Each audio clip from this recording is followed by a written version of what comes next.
Primarily, we focus on critical infrastructure companies, oil and gas, water, chemicals, power, utilities.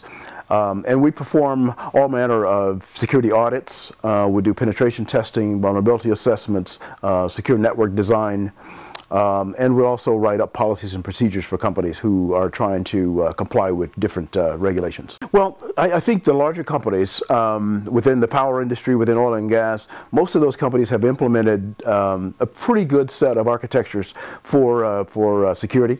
But there's a number of the mid-sized companies and small companies who haven't done very much.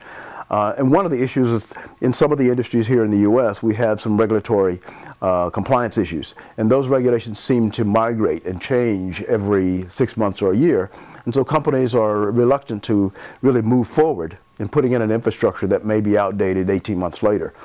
So there's a lot of probably service industry types of work going on where we do an analysis, not a lot of hardware and products being put in, but a lot of analysis, gap analysis done to see where they fit between what they've already put in and what the regulation is. And one of the major issues is, and we talked about that a little bit before, is security and functionality. And people are really much more concerned about the functionality of their systems and their businesses. And if they've done a reasonable risk assessment, then they can put security in terms of a risk. And so they'll try to mitigate the risk to their business. But in terms of just pure security, it's still financial driven. And it's return on investment. You know, how much security is enough? I haven't been hit yet, so should I spend any more money? It's a very, very difficult issue above the technical level of folks within the industry. Once you get to management, it starts to have less of an effect. What type of events are you seeing? Are you seeing that even the small, medium-sized enterprises are getting hit? They are. They definitely are. And the nature of the attacks have changed quite a bit. There used to be just kind of the drive-by, the way we would describe, just drive-by a couple of individuals who were looking for things. But now it's much more of an organized crime effort and much more targeted. So rather than just scanning the network, looking for vulnerabilities and maybe stealing one or two IDs, it's very, very targeted. And one of the biggest targets is small and mid-sized businesses because they're doing online transactions. And so cyber criminals recognize that that's the pot at the end of the rainbow is to go after those mid-sized companies. And those companies don't necessarily have the resources to protect themselves. Overall, U.S. industries are very aware of the dangers of a mass cyber attack. There's no doubt about that. This week there was a bill passed in Congress for a cyber bill that basically allows U.S. private companies to share information. And that was always one of the issues, that legally you couldn't share attack information. So if I had an oil and gas company, I couldn't share with XYZ that I had had an attack, and I couldn't share that with the government. And so there is an effort underway to try to open up some of the legalized areas where companies can share information and be more aware of what the threat is. And the reverse of that is the U.S. government will then start sharing with private industry some of their intelligence about potential attacks and threats that are out there. So I think that's going to help quite a bit. News media, obviously, will focus on the issues a lot more. But to date, there's been quite a bit of publicity around attacks. I think even from a consumer or even from an enterprise, most understand that there's a huge threat. But I'm not really sure that the issue in the U.S. is that you hear the news so much that it becomes, overwhelming. And so you start to tune it out. And I think over the last 10 years, some of that has happened in the U.S. We've talked about cybersecurity so much that people will start to tune it out, both consumers and enterprise. The other piece of that I may add is there's a very big concern on information sharing about privacy. And one of the problems with this bill, at least that's been talked about in the media, is that data sharing opens up the issue of individual privacy. And how far does the government go looking at incidents on the network, and what can they report, what kind of data can they collect? So there's that balance between safety, security, and the rights of individuals and companies, for that matter. It really is reputational risk, or in some cases there have been private lawsuits. There's no criminal liability, but it's civil liability. But it's up to the individuals whose data may have been breached to actually take some steps. Have you seen much of that in the US? Not very much. Not very much at all, which is a big surprise because, you know, as you know, we sue quite rapidly over just about anything, but we don't see that much. And so I think from that standpoint, a lot of companies haven't seen their bottom line being hit by being exposed to a breach. Yeah, other than being spread out in the news. Being spread out in the news, and that seems to go very quickly. As you know, the news cycle in the U.S. is very, very rapid, and so, you know, it's really high in the news cycle for 24, 48 hours, and then it seems to pass. And so unless, you know, some legal entity gets a hold of that data and starts to try to find the people who were breached and then take some action, it really does pass fairly quickly. Yeah, I started out, as I said before, I'm ex-military, ex-Green Beret, Civil Special Forces in the late 60s. After that, I was trained as a programmer for a company that was supplying systems to NASA. And I moved through the technical cycle of project engineering and project management for a number of years, then moved into sales, got into international sales, ran a number of high-tech companies, primarily in the industrial control systems and networking systems businesses. And then after a few startups and some success with a couple of public companies, I decided to retire. And about 10 years ago, just prior to retiring, I was starting to look at cybersecurity because it was a major issue here. And I thought not only was this a great business to be in, and it's a growing one, but it would be something that I would really get my teeth into, and it would kept me involved in the technical side. So the last 10 years, that's primarily what I've done. There's been some gigantic steps made. But I think, like all criminal enterprises, if there is a hole, any vulnerability will be exploited. And so the more rapidly we come up with new technologies, the criminals are just as advanced. And so it's, I don't believe we're ever going to have that panacea of a technical solution.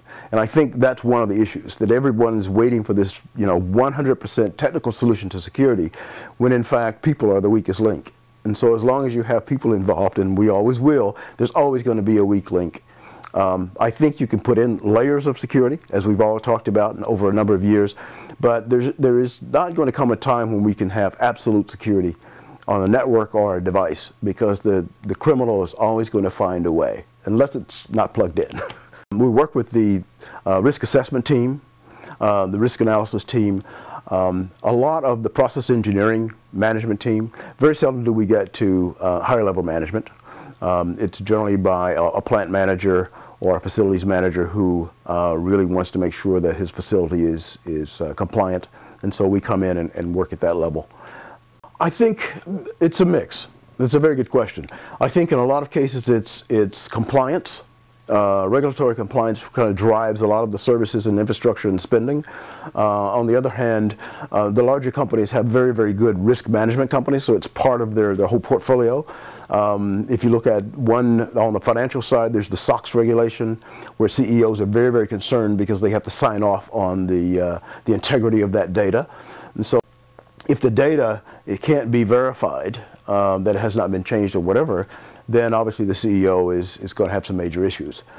So I think it is compliance and risk driven, and it's very, very hard to determine, you know, which one is driving which. We're seeing some. There is the National Institute of Standards and Technology, which is a government agency here, produces a lot of documents and a lot of standards, and so most organizations are going after the 27002 regulation. Right. Which is a derivative of the old 1799. Yeah, so that's the information security management. Yes, standards, yeah. Right, and so that's been kind of the guideline. We use it, in fact, as a guideline for putting in policies and procedures and kind of guiding us through the infrastructure. And we're seeing a lot of outsourcing going on in terms of security. There's a lot more security as a service organizations. Some of the organizations large organizations that used to just service the federal government are now implementing cybersecurity divisions to focus on private industry, to offer them services. There are companies that are being developed to offer cybersecurity monitoring, both on the physical side and the cyber side, for small businesses and mid-sized businesses who may not have those resources. So we're starting to see a lot more tools become available and services being offered, so that you can aggregate the expertise and offer those services to a number of businesses who may not have the resources on their own.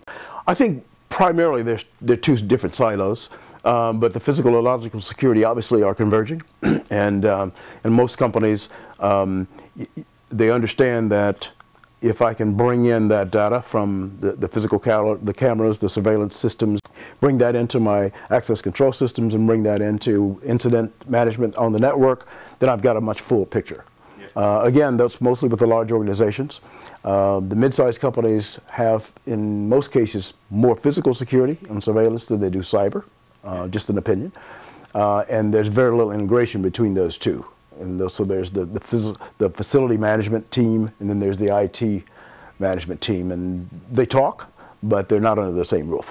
Right. There's quite a bit of interest in cloud computing, again, from the small and mid-sized businesses, and mid-sized businesses we consider to be $1 billion and lower.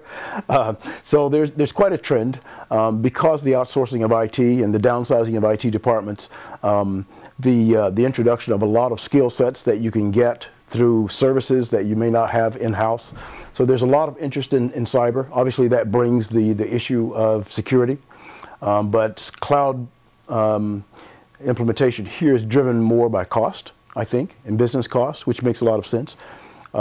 So we see companies that are moving the infrastructure to the cloud, having the management of the cloud. It started out as just having hosted hardware, and now there's a lot of hosted applications. Even from companies like Oracle and Microsoft, you're able to get a lot of their applications that were just licensed per device. Now you can get them in the cloud. So that extends the functionality and extends the availability of those products to a lot more people. And obviously the consumer market is driving a lot of that too. And you hit the nail on the head. If you're looking at engaging in a cloud service, you make sure that part of the evaluation should be what is the disaster recovery. And that disaster recovery not only should be redundancy on the site, but redundancy outside of the geography. So if I have a company that's doing business in California, I want to make sure that they have backup facilities in Utah or Colorado or whatever, because the different threats that you have in California. The same in the Midwest with tornadoes. If I'm using a service in the Midwest, I want to make sure that I have the availability of those systems that are maybe in Louisiana or Texas or whatever. So disaster recovery is part of the evaluation criteria that you should definitely look at when you're trying to hire a cloud service. And what we look at the global economy and recognize that 50, 60, 70% of our growth are coming from the emerging economies. And so, we're in an industrialized nation, and the growth is going to be 3 or 4%, but we're looking outside in Latin America, we're looking at Asia Pacific, where growth rates are 7 or 8, 10%.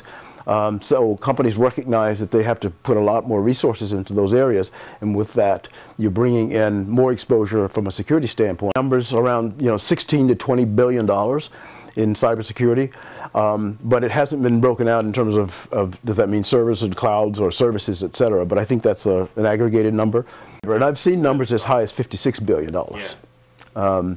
And that's why you start to see some of the large consultancies that used to focus primarily on the government, with 10 or 15,000 people focused on cybersecurity services. Yeah. And what about from a regulation point of view? Can anyone just set up an IT security company? Yes, you can. That's one of the problems. You absolutely can. You can hang your shingle up and say, I'm an expert, and go out and try to find some clients. Most of the time, we do have no regulation, but there are some certifications that people look for. The CISSP, the CISA, which is the audit, security audit, white hat hackers. So there's a lot of certifications, but no regulation in those terms. And I know there's been some concern in the U.S. With trying to figure out what kind of skill sets you're bringing in if you're bringing someone in to do an outside consultancy. So it actually almost comes down to a trust. Yeah. So there's no real probity in terms of the IT security sector over here at all, other than clients being educated to look for those certifications. That's correct. That's correct. There's some efforts underway. The federal government obviously is trying to put together some criteria, but there's no regulation that says you have to have this skill set before you can put out a shingle and say that you're a cybersecurity expert. As a kid, if you've been hacking, you can say, oh, I'm a cybersecurity expert, or if you're a computer science engineer, same thing. So it really does come down to trust, word of mouth, there's not going to be any hiring, and there shouldn't be any hiring of people that, you know, just put out their shingle. So it really is, you know, trying to get people from the large agencies and from a trust network, a network of people that you already know that have those skills. Thank you very much. It was my pleasure.